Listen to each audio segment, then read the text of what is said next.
এই বানপানী প্ৰাকৃতিক বানপানী নহয়, মানুহে সৃষ্টি কৰা বানপানী। কয়লা সিন্ডিকেট, হিলৰ সিন্ডিকেট, মাটি তাত মাটি খানি 4 লেনযুক্ত পথত মাটি দিয়াৰ ফলত হোৱা বানপানী, সৃষ্টি হোৱা বানপানী। এই বানপানী তাত মানে আমাৰ সিন্ডিকেট চক্ৰই তাত তেওঁলোকৰ গছ কাটি তহিলং কৰাৰ ফলত সৃষ্টি হোৱা এই বানপানী।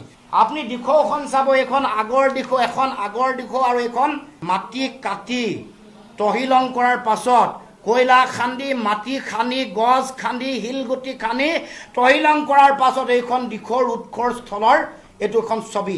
এইখন আগৰ পুৰণা যিখন দিশ, ধুনীয়া দিশ, সুন্দৰ দিশ, শান্ত দিশ, য'ত কোনো ধৰণৰ গৰাখহনীয়াৰ প্ৰকোপ নাছিল, দিশক শান্ত দিশ বুলিয়ে গণ্য কৰিছিল। দিশক কেতিয়াও এনেকুৱা ধৰণৰ ধ্বংসাত্মক পৰিৱেশ কেতিয়াও সৃষ্টি কৰা নাই। এইখন এখন দিশ আৰু এইখন মানুহে ধ্বংস কৰা কয়লা সিন্ডিকেটৰে ধনী হোৱা আমাৰ কিছুমান মন্ত্ৰী, তেওঁলোকৰ ৰঙহী বঙহী, তেওঁলোকৰ ঠিকাদাৰ, তেওঁলোকৰ সিন্ডিকেটৰ লগত জড়িত হৈ থকা মানুহে ধ্বংস কৰাৰ পাছত ইয়াৰ দিশৰ উৎপত্তিস্থল। এই ঘৰবোৰ এইবোৰ কয়লা খানিবলৈ যোৱা কয়লা সিন্ডিকেটৰ লগত জড়িত হৈ নীলাবোৰ আপোনালোকে ঘৰ দেখিছে। এইটো এটা গুগল ইমেজ, আপোনালোকেও বিচাৰিলে পাব। এইবোৰ পাব্লিক হয়। এইবোৰ যিমান ঘৰ দেখিছে এইবোৰ কয়লা সিন্ডিকেট কৰিবলৈ যোৱা, কয়লা লুণ্ঠন কৰিবলৈ যোৱা।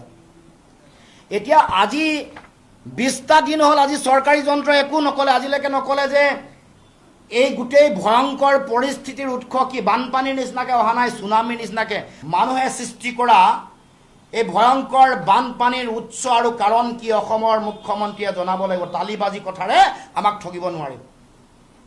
বেলেগৰ দুখ বেলেগক জাপি দি মূল কাৰণৰ পৰা পলাবলৈ অসমৰ মুখ্যমন্ত্ৰীয়ে নোৱাৰিব, স্পষ্ট কথা। সেইকাৰণে কৈছোঁ, তাৎক্ষণিকভাৱে জনাব লাগে বৃহৎ নদী বান্ধ ওপৰত আছেনে নাই।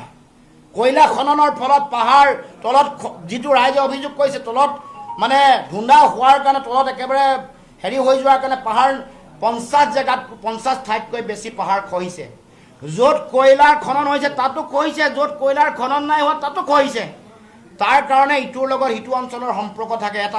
এটা প্লেট, এটা বেল্টৰ ওপৰতে মাটি থাকে। যেতিয়া ভাৰসাম্যতা হেৰুৱাই চাৰিওফালে হেৰুৱাই, এইটো স্বাভাৱিক কথা।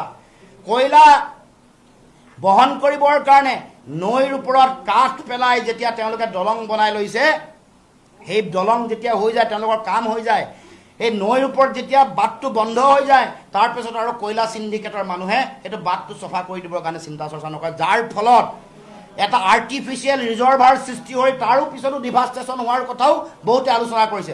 আমি কি হয় আমি নাজানো, এইটো চৰকাৰে জনাব লাগিব। চৰকাৰ, মুখ্যমন্ত্ৰীয়ে ক'ব লাগিব কিয় এনেকুৱা ভয়ংকৰ পৰিস্থিতি হৈছে।